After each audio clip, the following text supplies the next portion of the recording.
Good evening, everyone. It's me, Katie Rose, Hatch Families. I'm coming to you tonight because I definitely said I would stay up on YouTube videos. I just watched another TV show on Primetime where they had a child on that exhibits a lot of what attached families members go through. This time it was a very extreme case, obviously. As I always say, reactive attachment disorder, developmental trauma disorder is on a spectrum much like autism, except in the reverse. When you're high, the behaviors are more severe, and when you're lower ended, the behaviors are less severe, versus autism where high means high functioning and low means low functioning. So it shows the daily manipulation. It shows the lack of empathy, the lack of remorse, the ability to try and triangulate people so that the attention of what they may have done at that moment is off of them, and now they have the other parties kind of at each other's throats. So a child may triangulate between a mother and a father, or between a teacher and the parents, or a therapist and the parents.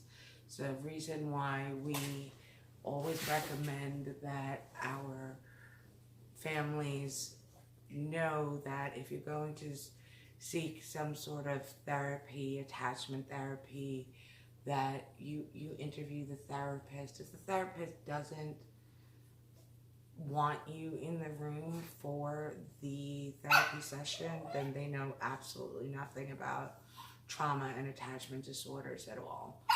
That's just a fact. So just know that if, sorry, my sweet evening Grace is a little upset that this is going on and she is confined to her cage at the moment.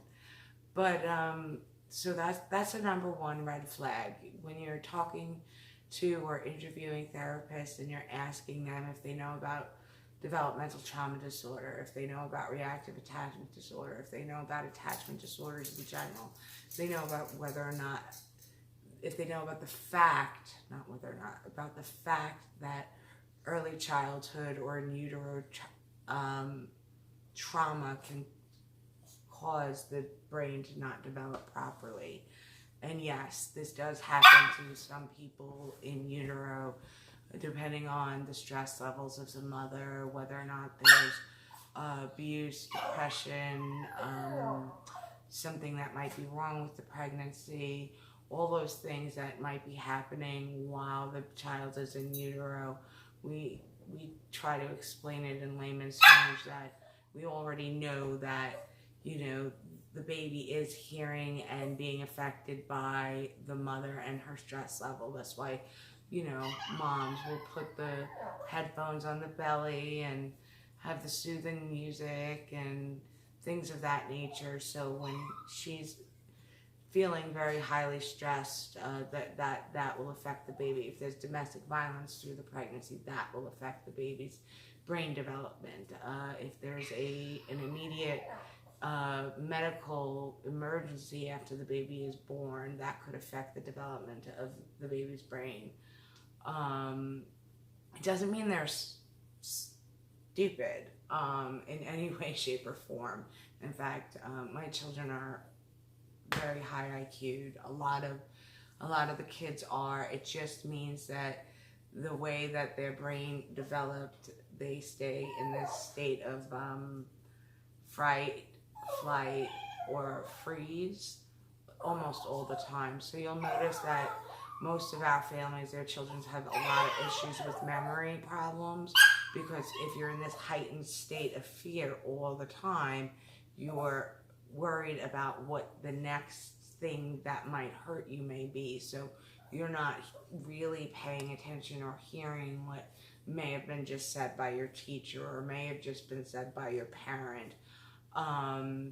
The more that you try to gain some sort of control as a parent, the more that child is going to fight for control. So we try to not have control battles.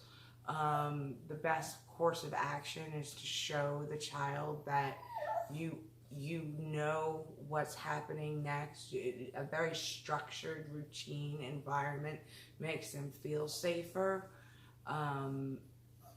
The episode that I was sharing a couple of clips from this evening, showed that he was trying to use reward, fake money reward to get to a bigger reward.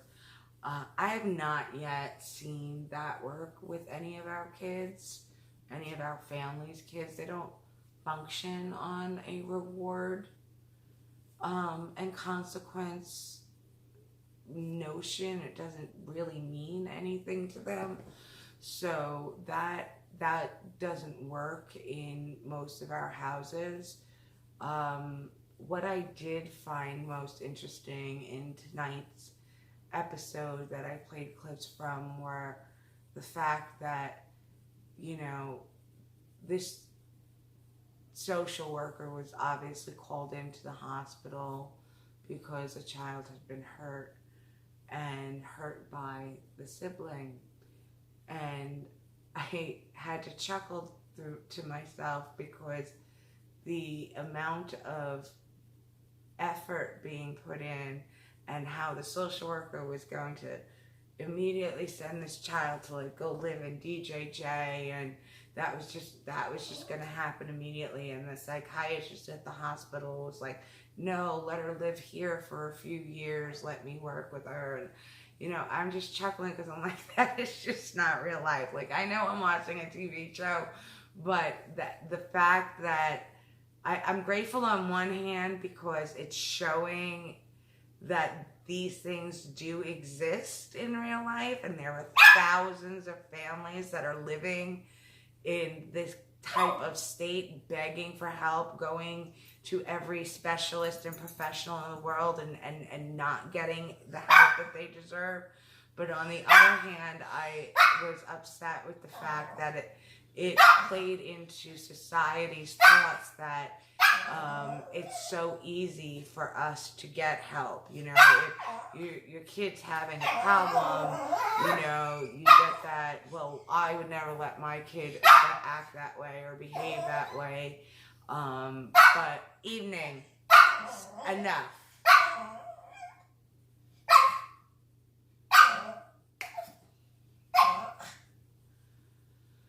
Or if they are that damaged, they should have been, institutionalized, or the parents should have done this, or it's just a, parenting problem, and none of that's true. Our children brains have not developed properly. So we need to stop blaming the parents. We need to stop acting as if it's so easy to get help, services, support for our families, help, services, support for our children, help, services, support for our glass children.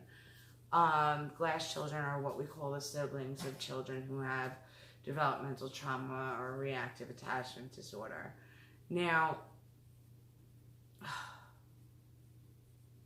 it's so hard. In real life, that social worker would have come to the hospital, and even if they actually took the time, everybody, to realize that this child was not abused by his parents, but was actually assaulted by his sister, the parents still would have been arrested. They would have taken the son into DCS custody, which would have only traumatized him more, because they would have blamed the parents for putting the son in a... You're killing me. I'm letting you out just so I can finish this.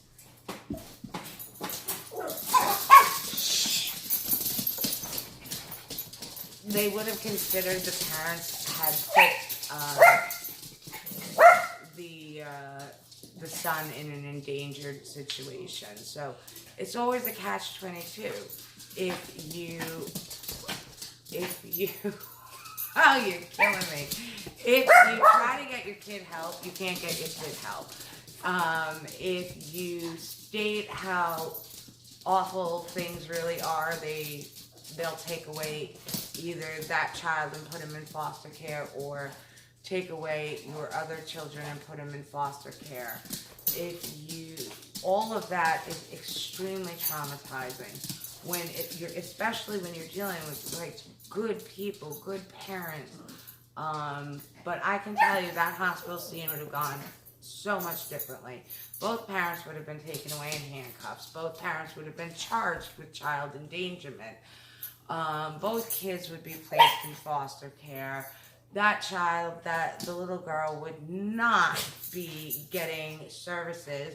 Some other poor foster family would be lied to about why she was in foster care, and she'd be placed in their home. That's just a fact. That's the way it goes. I've seen it go that way 1,000 times. There needs to be more transparency. There needs to be more honesty. There needs to be more training. There needs to be more treatment, and there needs to be more support. And I need people to stop vilifying my families, the thousands of them across the country that are now members of attached families. Stop vilifying my families and start coming up with solutions that actually help. Because that's all we're looking for. We're looking for help. We are all good people. My families are good people.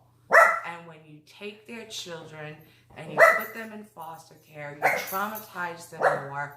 When you arrest my family and they have to defend themselves against false allegations, and then they're up on a stand and you have the audacity to be upset that they're defenseless, what do you expect them to be? Things need to change. I will never be silent. I will never stop speaking for all of my families. All of attached families, whether they are low on the trauma development disorder or high on the disorder, whether the behaviors are small or the behaviors are huge, I will not be silent until there is change, until there is awareness. I love every one of my families. You can find us on all social media, Facebook, Instagram, YouTube. Please follow us on YouTube. Really. Twitter, LinkedIn, attachedfamilies.org. We're definitely always looking for donations. So please check us out so we can help as many families as possible. Katie Rose, Attached Families. I love you all.